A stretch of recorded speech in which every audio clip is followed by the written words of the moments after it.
City corporation এরিয়ার মধ্যে থাকা কোনো জমি বা ফ্ল্যাট রেজিস্ট্রি করার ক্ষেত্রে ক্রেতা এবং বিক্রেতাকে কোন কোন কাগজপত্রগুলো নিয়ে যেতে হবে সাব রেজিস্ট্রি অফিসে উক্ত জমি বা ফ্ল্যাটটি রেজিস্ট্রি করার জন্য, এরকম প্রশ্ন কিন্তু অনেকে আমাদের কাছে করে থাকে। তাই আজকের ভিডিওতে এই বিষয়টি নিয়ে আমরা বিস্তারিতভাবে আলোচনা করার চেষ্টা করব।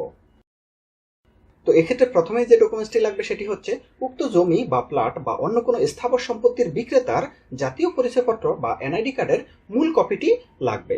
একই সাথে উক্ত বিক্রেতার পাসপোর্ট সাইজের ছবি নিতে হবে। একই সাথে তার টিন সার্টিফিকেট বা ট্যাক্স আইডেন্টিফিকেশন নম্বরের কপিটি লাগবে। একই সাথে তার ট্যাক্স রিটার্নের কপিটি দিতে হবে। এক্ষেত্রে ট্যাক্স রিটার্ন হচ্ছে সে যে বিগত বছরে ট্যাক্স প্রদান করেছে বা আয়কর রিটার্ন জমা প্রদান করেছে, উক্ত আয়কর রিটার্নের কপিটি লাগবে। তো এটি হচ্ছে প্রথম ডকুমেন্টস। তো এরপরে দ্বিতীয় নম্বরে যে গুরুত্বপূর্ণ কাগজপত্রগুলো দিতে হবে সেগুলো হচ্ছে উক্ত জমি বা প্লট বা অন্য কোনো স্থাবর সম্পত্তির যে ব্যক্তি ক্রেতা হবে তার জাতীয় পরিচয়পত্র বা এনআইডি কার্ডের ফটোকপি দিতে হবে। একই সাথে তার পাসপোর্ট সাইজের ছবি দিতে হবে। একই সাথে তার ব্যক্তিগত টিন সার্টিফিকেটের কপিটি দিতে হবে। একই সাথে তার ট্যাক্স রিটার্নের কপিটি প্রদান করতে হবে। অর্থাৎ উক্ত ক্রেতা যে বিগত বছর ট্যাক্স রিটার্ন প্রদান করেছে সেই ট্যাক্স রিটার্নের কপিটি দিতে হবে। এরপর তৃতীয় নম্বরে যে গুরুত্বপূর্ণ ডকুমেন্টসটি দিতে হবে সেটি হচ্ছে যে দলিল মূলে উক্ত বিক্রেতা এই সম্পত্তিটির মালিক হয়েছে, অর্থাৎ যে সম্পত্তিটি উনি বিক্রি করতে চাচ্ছে, হতে পারে সেটি জমি বা ফ্ল্যাট বা অন্য কোনো স্থাবর সম্পত্তি, ওই সম্পত্তিটি উনি যে দলিল মূলে ক্রয় করেছে উক্ত দলিলের মূল কপি বা সার্টিফাইড কপির মূল কপিটি জমা দিতে হবে।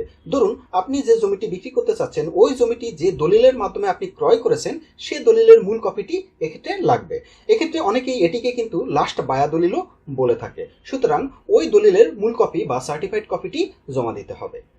তো এরপর চতুর্থ নম্বরটি হচ্ছে উক্ত জমি বা প্লটের যে খারিজ করা হয়েছে বা অনেকে এটিকে নামজারি বলা হয়ে থাকে, সেই নামজারি কিংবা খারিজের মূল কপিটি জমা দিতে হবে। এর পরবর্তীতে পঞ্চম নাম্বারটি হচ্ছে উক্ত জমি বা প্লটের যে খাজনা প্রদান করা হচ্ছে ভূমি অফিসে ওই খাজনা রসিদের মূল কপি জমা দিতে হবে। এক্ষেত্রে কিন্তু চলতি বছরের খাজনা রসিদের মূল কপি জমা দিতে হবে।